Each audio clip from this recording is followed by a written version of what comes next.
Hello दोस्तों, क्या आपको पता है गाड़ियों में लगे हुए अलग-अलग कलर के नंबर प्लेट का क्या मतलब होता है? तो आइए जानते हैं। क्या आपने कभी ये बात नोटिस की है कि कुछ गाड़ियों के नंबर प्लेट अलग-अलग कलर के होते हैं?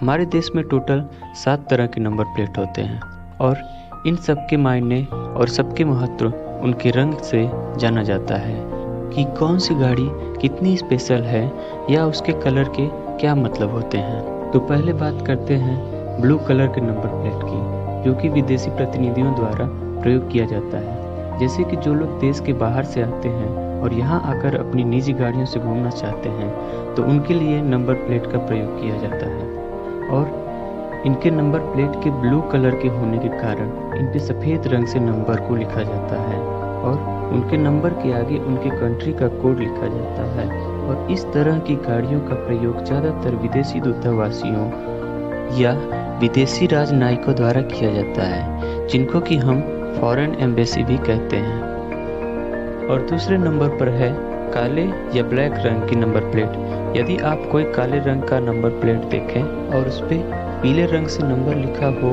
तो आप ये समझ जाएं कि ये किसी साधारण आदमी की गाड़ी है, लेकिन वह आदमी अपनी गाड़ियों का प्रयोग कॉमर्शियल पर्पस से भी कर सकता है। जैसे कि हमारे कुछ स्मार्ट सिटी में जीप कार और जूम कार की सर्विस है, ये उसी का उदाहरण है। इसमें गाड़ी तो उस व्यक्ति की होती है, पर हम कार को 1 दिन या 2 दिन रेंट पर लेकर चला सकते हैं। इस वजह से इसमें हमें कॉमर्शियल लाइसेंस की ज़रूरत नहीं पड़ती। और तीसरे नंबर पर है हमारे अपने पर्सनल गाड़ी के नंबर प्लेट। अगर आप कोई ऐसा नंबर प्लेट देखें जो कि सफ़ेद हो और उस पर ब्लैक कलर से नंबर लिखा हो, तो आपको ये बात जान जानी चाहिए कि ये किसी साधारण आदमी की गाड़ी है। इस तरह की गाड़ियों का इस्तेमाल केवल अपने पर्सनल यूज़ के लिए किया जाता है, न कि सवारी ढोने या माल ढोने के लिए। और चौथे नंबर पर है ग्रीन कलर का नंबर प्लेट। इस नंबर प्लेट को अभी कुछ समय पहले से प्रयोग में लाया गया है, क्योंकि इस नंबर प्लेट का इस्तेमाल इलेक्ट्रॉनिक वाहनों के लिए किया जाता है। अगर नंबर प्लेट ग्रीन है और उस पर लिखे नंबर सफ़ेद हैं, तो वह वाहन पर्सनल यूज़ के लिए है, और वहीं अगर नंबर पीले रंग से लिखे गए हैं, तो वह वाहन कॉमर्शियल पर्पस के लिए हैं। और 5वें नंबर पर है लाल कलर के नंबर प्लेट। लाल रंग के नंबर प्लेट का इस्तेमाल हमारे देश के राष्ट्रपति और हमारे देश के अलग अलग राज्यों के राज्यपाल करते हैं।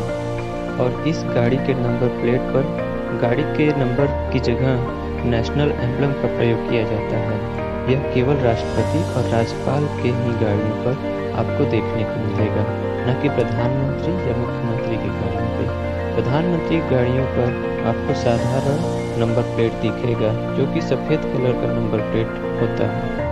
और छठी है पीले रंग की नंबर प्लेट। अगर आपको किसी गाड़ी का नंबर प्लेट पीले रंग का और उस पर नंबर काले रंग से लिखा दिखे, तो आप समझ जाइए कि यह गाड़ी एक कॉमर्शियल वाहन है। इसका इस्तेमाल माल की ढुलाई और सवारी की ढुलाई में ही ज़्यादा होता है, जैसे कि टैक्सी, पिकअप ट्रक आदि। इन वाहनों को चलाने के लिए आपके पास कॉमर्शियल ड्राइविंग लाइसेंस होना जरूरी है। और 7वें है एरो नंबर प्लेट, जिसकी जानकारी शायद आपको न हो। तो अन्य नंबरों से अलग हमारे इंडियन आर्मी के वाहनों के लिए एक अलग तरह का नंबर प्लेट है, और इन सभी आर्मी व्हीकल का रजिस्ट्रेशन मिनिस्ट्री ऑफ डिफेंस नई दिल्ली के द्वारा किया जाता है। इन गाड़ियों के नंबर प्लेट के आगे एक तीर का निशान होता है, जिसे ब्रॉड एरो कहा जाता है। यह नंबर 11 अंकों का होता है, जो कि बाकी के सभी नंबर प्लेट्स के नंबरों से बड़ा होता है। The central motor vehicle act 1989 के सेक्शन 50D में यह बात कही गई है कि नंबर प्लेट के नंबर का सिर्फ इंग्लिश में ही होना अनिवार्य है। नंबर प्लेट सिंपल फॉन्ट में लिखे हुए होने चाहिए, और फॉन्ट में किसी तरह की डिजाइन या अलग तरीके की स्टाइल देने की इजाज़त नहीं है। जैसे कि कुछ लोग अपने नंबर प्लेट के आगे डॉक्टर, जय माता दी आदि लिखवा लेते हैं, तो ये भी एलिजिबल नहीं है, और जिसके चलते आपको जुर्माना भी देना पड़ सकता है। और इस तरह से मोटर व्हीकल एक्ट के तहत नंबर प्लेट को सही तरीके से न लगाने पर अलग अलग जुर्माना तय किया गया है। आइए आपको नंबर प्लेट पर लिखे नंबर्स का मतलब भी बताते चलते हैं। जैसे कि इस नंबर प्लेट पर लिखा है MH, मतलब यह गाड़ी महाराष्ट्र की है। इसी तरह से दिल्ली की गाड़ियों पर DL, गुजरात की गाड़ियों पर GJ, कर्नाटका की गाड़ियों पर KA, उत्तर प्रदेश की गाड़ियों पर UP लिखा होता है। और उसके आगे लिखे 2 नंबर हमें ये बताते हैं कि ये गाड़ी उस राज्य के किस जिले के किस RTO में रजिस्टर की गई है। और उसके बाद हमें एक अल्फ़ाबेटिक लेटर मिलता है, जिससे हमें यह पता चलता है कि इस गाड़ी का नंबर RTO के कंप्यूटर के किस डायरेक्टरी में रखी गई है। और उसके बाद के जो 4 नंबर होते हैं ये हमारे गाड़ी के यूनिक नंबर होते हैं। तो देखा आपने, एक नंबर प्लेट को लेकर हमारी सरकार ने कितने नियम और कानून बना रखे हैं, जो कि हमें जानना ज़रूरी है। मैं आशा करता हूँ कि मेरी ये छोटी सी जानकारी आपके बड़े काम की हो।